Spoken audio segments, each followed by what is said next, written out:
तारांकित प्रश्न क्या होता है?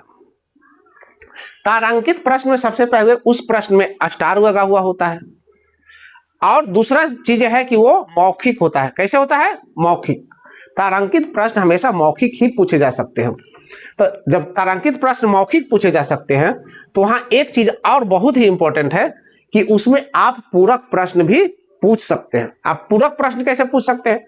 अब मान लीजिए कि आपका टीचर आपको कोई क्वेश्चन पूछने को कहा, बता दिया, कहा कि अगर कोई डाउट है तो आप हमसे प्रश्न पूछिए।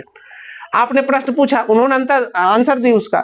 जब उन्होंने आंसर दी तो फिर आपके मन में एक डाउट क्लियर हुआ, एक डाउट क्रिएट हुआ कि अच्छा ये कैसे हुआ। तो उस कंडीशन में आप जो प्रश्न पूछे थे और मैडम ने उसका आंसर दी, फिर से एक प्रश्न आपके मन में आया तो आप उस प्रश्न को भी पूछ सकते हैं। मीन्स मौखिक में क्या है कि आपको पूरक प्रश्न पूछने का भी आजादी है, आप पूछ सकते हैं।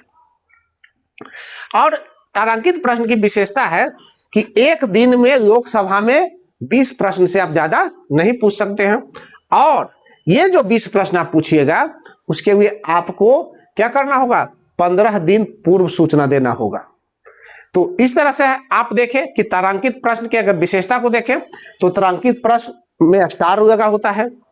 दूसरी बात, तारांकित प्रश्न मौखिक पूछे जाते हैं, ये रिटन नहीं पूछे जाते हैं। ये क्या है? इसमें पूरक प्रश्न भी पूछे जाने की संभावना है, और एक दिन में इसमें आप कितना, लोकसभा में मैक्सिमम 20 प्रश्न पूछ सकते हैं।